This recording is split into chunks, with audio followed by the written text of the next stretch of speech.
Now here's the thing, you never get a second chance at a good first impression, so the opening moments of your game are pretty bloody crucial. It's your one chance to effectively communicate to the player exactly what they're in for. From the tutorial to the opening cinematic to the layout of the first level, it all plays a part. A bad opening can sour the rest of the experience, like kind of how Xenoblade Chronicles 2 gets most of the hate it does now due to how awful its tutorial is at telling you about vital game mechanics. Conversely, when it's done right, it often cements itself into gaming history, like Super Mario Bros. Famously teaching you how to play all of it within the first 10 seconds or so. However, there are some great opening moments that have fallen by the wayside or have just been forgotten with each new generation of gamers, but who still definitely belong in the Hall of Fame. So let's take a look at them today. As I'm Jules, this is WhatCulture.com, and these are the 10 best video game openings no one talks about. Number 10. Mega Man X. Classic games, particularly of the SNES era, have cemented themselves in the subconscious of an entire gaming generation, but some have since fallen by the wayside in the conversation. And while not completely unknown, it isn't nearly said enough just how brilliant a first level Mega Man X has. While later games in the X series would get caught up in their plots, which would have been fine if the plots were, good, the first X game drops you right in the middle of the action straight away. And the whole first level is about subtly teaching the player how to play this very different interpretation of Mega Man in as short a time as possible. Through organic level design and enemy encounters, you're taught how to jump, shoot, wall jump, what kind of enemies await you in the game ahead, and how bosses work. It's a brilliant use of hiding tutorials within normal action. Number 9. Final Fantasy IX. Final Fantasy IX's first disc is all about lulling the player into a false sense of security as to the game's tone and story, setting up a cutesy Saturday morning cartoon aesthetic only to pull the rug out from under you right when you're most comfortable with it. And the first hour of this game is perhaps the perfect encapsulation of this illusion. It's notable that this title starts you off playing as Vivi, the wide-eyed, innocent little black mage who just wants a ticket to see a play, switching back and forth between him and the real protagonist Zidane, whose story isn't much darker. In fact, his story is downright,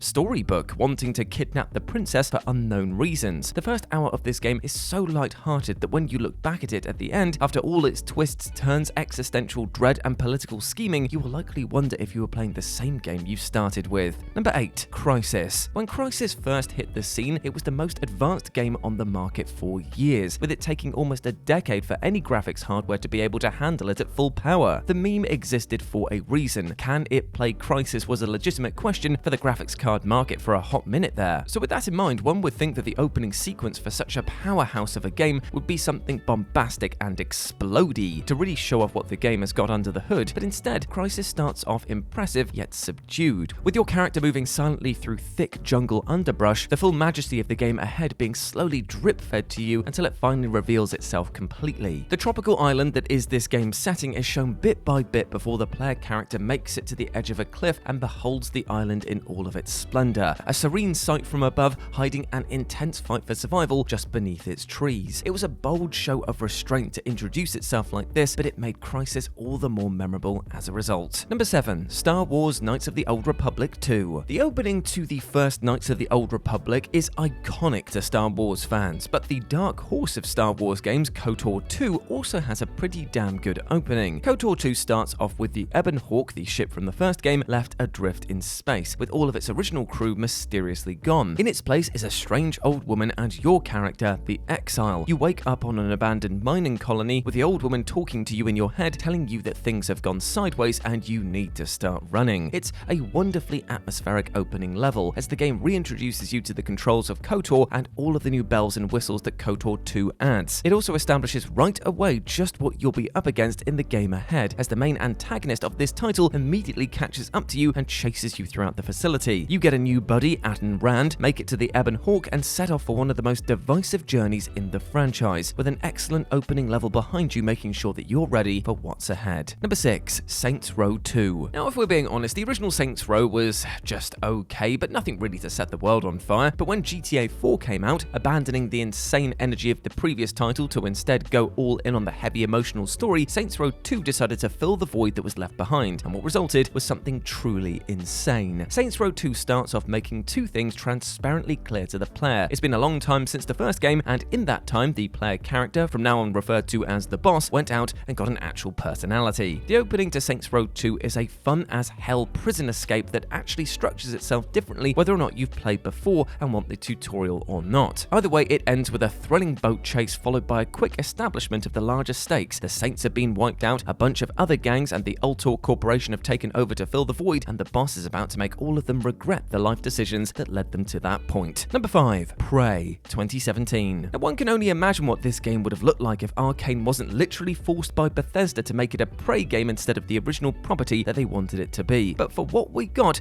well, this game was amazing, and it has one of the best opening levels ever to clue you in on what you're in for, namely having your brain and perception of reality bent over a bloody barrel. You wake up as either a male or female Morgan Yu, a scientist being brought in by your older brother to run some tests. To begin with, the tests themselves are rather odd, constantly talking about synaptic feedback, or lack thereof in Morgan's case, which is something that won't come into play until the game's highly controversial ending. When the experiment is interrupted by the main enemy of the game, the Mimics, Morgan seemingly wakes up from a bad dream back in their apartment, only to be told via some handy emails and an even handier dandier audio log that their troubles have just begun. Morgan takes a wrench to their swanky penthouse apartment window to find it all a simulation, and then the game proper begins. A mind-bending beginning to a mind-bending game. Number 4. Persona 3. At the end of Persona 3, you die, and at the beginning of Persona 3, you are all told you will die. Of course, this isn't precisely how the game puts it. Instead, Persona 3's legendary opening cinematic, which players will be confronted with every time they boot up the game, floods the player's perception with symbolism and philosophical writing galore. The most obvious symbolism is, of course, the constant appearance of Memento Mori and its various translations, including the many ways one can translate it into English. It's only by getting knee-deep into this game that you realize just how literal the game is being with the phrase, remember, you will die. Other philosophical writings littered throughout include Cogito ergo sum, Je pense donc je suis, and an entire page out of Descartes' discourse on the method. If you're a philosophy nut, then I'd say that you should definitely play this game. But then again, if you are a philosophy nut, then you likely already have, with all of your friends now sick to death of you making excuses for the janky battle system. Number 3. Fallout New Vegas. Now, while the Bethesda Fallout games take forever to get going, New Vegas starts off with you getting shot in the bloody head, after which you are immediately rushed out of the door by a doctor who somehow managed to undo getting shot in the head without much issue. Well, whatever, with that out of the way, you, Courier 6, find yourself in the town of Goodsprings, a sort of microcosm of the entire game ahead of you, which hilariously you can just ignore and wander out of town like the single-minded